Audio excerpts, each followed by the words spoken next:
Nama saya Ibu Sianati, asal saya dari Anjungan.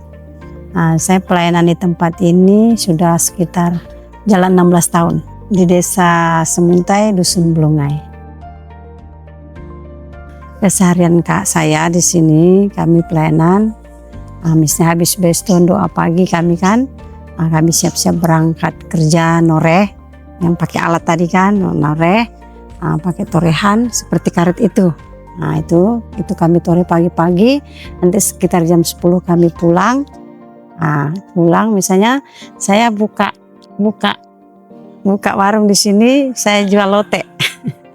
Keseharian saya jual lotek sama jual itu TS. Itu keseharian selain daripada ada kegiatan ibadah gitu kan. Itu aja keseharian. Nanti misalnya tapi kami kan nggak setiap 1 tahun sekali itu yang bikin sawah. Nanti kalau sore kami biasa ke ladang, biasa ke sawah gitu. Memang sih kalau kondisi di sini memang sebenarnya kalau untuk kita menopang hamba Tuhan itu memang agak sulit. Karena ekonomi mereka, lihat aja jemaat-jemaat kemarin itu orang-orang yang sederhana. Mereka tidak ada yang namanya pegawai. Jemaat kita tidak ada yang namanya pegawai. Mereka sudah tua-tua, seperti Bapak yang ada bungkuk itu. Tapi seperti itulah yang saya kenal tadi. Seperti apapun Bapak itu, keadaannya itu dia termasuk masih peduli dengan hamba Tuhan.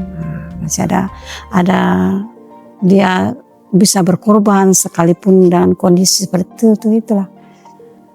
Kendalanya itu tadi ekonomi memang.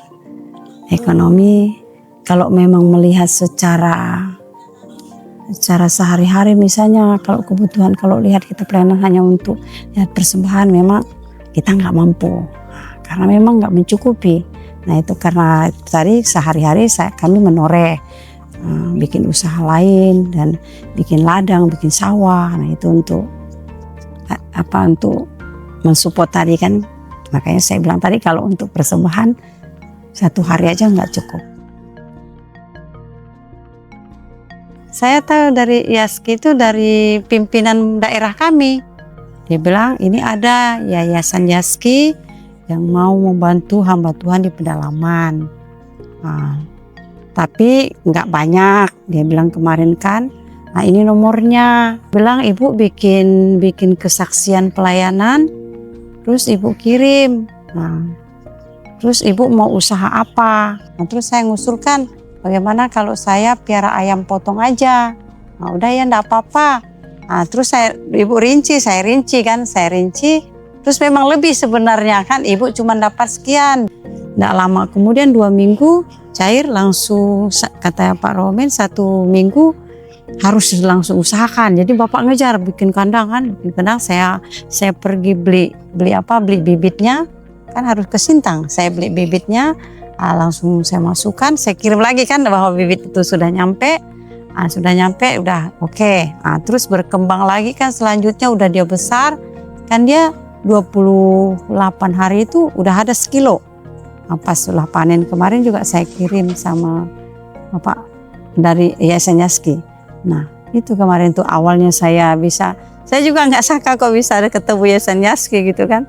Dengan bantuan majelis daerah kami, pimpinan daerah Kalimantan Barat.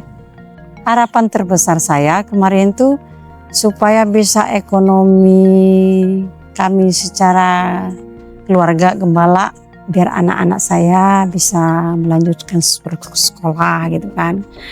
Supaya ada masukan-masukan untuk kami keluarga gembala. Harapan saya pokoknya supaya anak-anak saya bisa sekolah lah, itu aja kemarin tuh. Untuk bisa menopang mereka kan, kalau saya bilang tadi kalau menurut untuk persembahan kan sehari aja nggak cukup misalnya. Dengan harapan waktu dapat Yaski, saya benar-benar besar harapan saya. Ini saya bisa usaha, bisa untuk anak-anak saya ke depan. Itu aja kemarin tuh. Nggak ada harapannya, pokoknya anak-anak saya bisa sekolah. Pergumulan saya terbesar sih supaya jemaat di sini memang memiliki iman. Mereka percaya sungguh-sungguh aja itu ya. Itu motivasi kami. Dan memang sih pergumulan kami udah 1 tahun, saya sih yang bergumul ya untuk pelayanan. Pelayanan terus musik kami, itu pergumulan saya kan memang berat buat saya kan, karena saya lihat situasi kalau kita mau minta sama jemaat sangat nggak memungkinkan gitu kan. Tapi kan bergumul ya, kalau siapa tahu memang Tuhan kehendaki untuk Tuhan pakai kami untuk melayani musik di sini. Musik kami itu kan rusak, keyboard itu rusak udah 1 tahun ini. Jadi kami ibadah main gitar. Nah terus yang main musiknya itu kan jemaat yang di samping ini kan. Terus dia kerja ke atas sana, kerja emas. Jadi anaknya yang kecil kemarin tuh, nah itu anak itu yang kami setiap hari Minggu main gitar. Nah itu memang sih pergumulan kami berat. Mengapa saya bilang berat itu musik? Karena kan nggak senilai dengan harga-harga biasa kan dia mahal kan. Itu pergumulan kami udah 1 tahun ini. Saya bilang rasanya nggak mungkin lah kalau kita mengharapkan jemaat itu. Kalau kami GPDI itu nggak ada. Kita berdiri sendiri, hidup dengan iman, kita berjuang. Kalau organisasi lain nggak ada sih. Terus sementara ini kami memang sih gereja ini dulu dapat bantuan dari pemerintah. Nah ini kalau gereja banyak bantuan-bantuan. Maksudnya dari luar gitu. Ya memang sih kalau kendala fisik, kalau kan saya udah berumur ya, udah 51. Kadang-kadang memang saya mengeluh. Karena apa saya mengeluh kan, pagi-pagi saya harus kerja norekan. Kadang-kadang memang mengeluh, Tuhan ini kok hamba gini. Pernah juga sih kan, pernah ada rasa jenuh gitu kan. Tapi untuk kita keluar dari sini kayaknya sulit. Padahal banyak aja kesempatan kan, rekan-rekan aja, udahlah pindah aja. Ngapain ke situ gitu kan. Tapi kayaknya untuk kita beranjak itu kayak nggak bisa gitu. Itu aja sih kendalanya, memang kadang-kadang jalan. Kalau situasi kayak gini 1 jam dari sini ke Sintang oke, bisa. Nah tapi kalau hujan dia kan misalnya lewati jalan seperti ini, becek-becek seperti itu tadi, kita bisa 3 jam. Dia kan licin jalannya kan, jalan licin. Nah itu bisa 3 jam.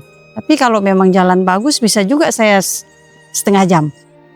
Pernah saya setengah jam karena memang situasi yang darurat. Jadi pokoknya sekarang anak saya sakit dulu kan. Anak saya sakit ke Sintang, jadi saya darurat setengah jam saya. Nah, bisa. Pokoknya tergantung situasi jalan.